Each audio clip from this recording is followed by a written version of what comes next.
आज 22 साल से दबाया हुआ ज्वालामुखी अचानक फट गया। गौरी के सब्र का बांध टूट गया। पति मयंक और सासू माँ हतप्रभा रह गए।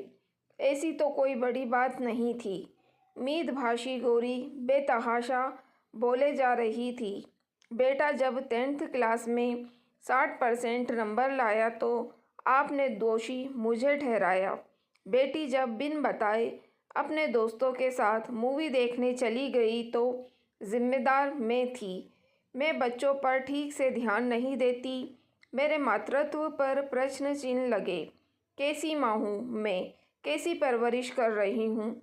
दिन भर क्या करती हूँ? वही बेटा फास्ट एंडेप्ट में ITI निकला तो रिश्तेदार दोस्तों के सामने बेटा किसका है बिल्कुल मुझ पर गया है। और मैं जो मीठी और मनु के बचपन में बीमार पड़ने पर रात रात भर दूसरे कमरे में लेकर चली जाती थी कि तुम्हारी नींद खराब नहीं हो। और सुबह में उठकर घर का काम ABCD से लेकर क ख घ तक उंगली पकड़ के किसने पेशेंस से मीठी और मनु को सिखाया है, ये मैं नहीं जानती। मेरा कोई योगदान नहीं। बच्चों के परीक्षा के वक्त उनका अलार्म में ही थी। उनकी नींद, सोना और जागना, निवाले तक मुंह से खिलाना, क्या क्या गिनाऊं।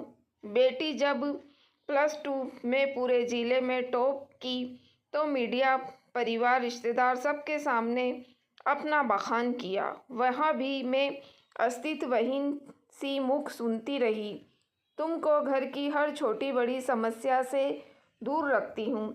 डॉक्टर, बैंक, राशन, सब्जी, फल सब मैं ही मैनेज करती हूँ ताकि तुम अपना काम अच्छे से करो।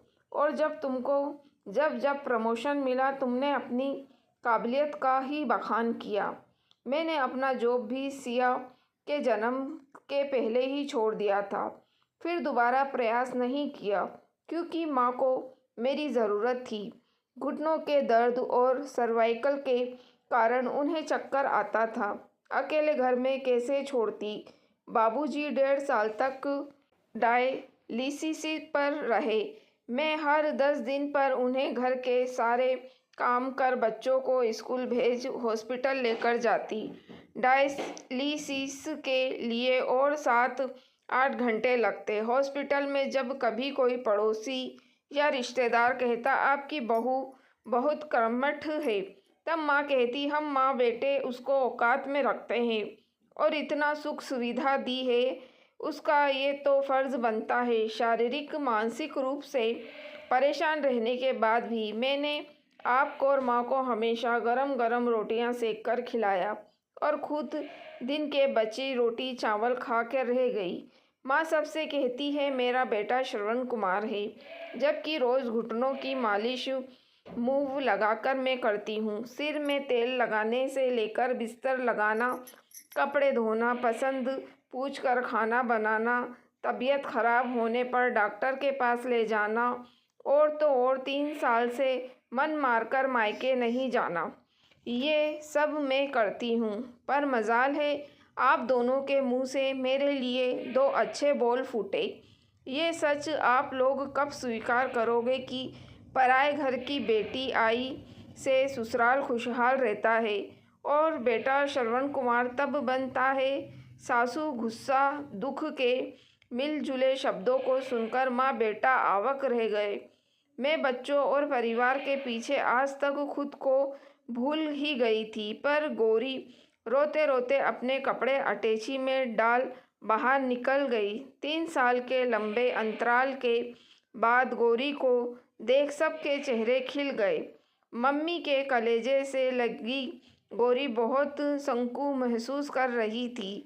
पर गौरी के लाख कोशिश के बाद भी उदासी छुप नहीं रही थी।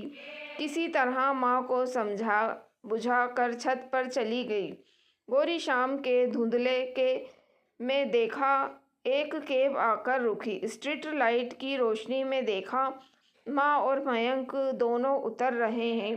मयंक पूरे परिवार के सामने गौरी से माफ़ी मांग रहा था और माँ भी डबडबाई आंखों से गौरी का हाथ पकड़कर कहा तूने सच कहा है, पराए घर की लड़की सबको अपनाकर पूरे परिवार में खुशहाली ला देती है। और अब बेटा नहीं, बहू को श्रवण कुमार की उपाधि मिलनी चाहिए, क्योंकि बेटा बहू को लाकर निश्चिंत हो जाता है अपने घर परिवार की जिम्मेदारियों से।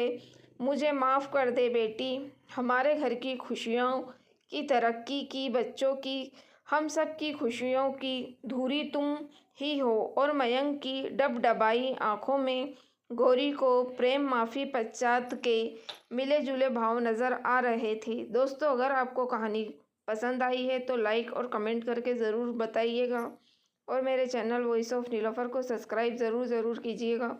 मेरी वीडियो को शेयर करना ना भूलिएगा। Thank you for watching.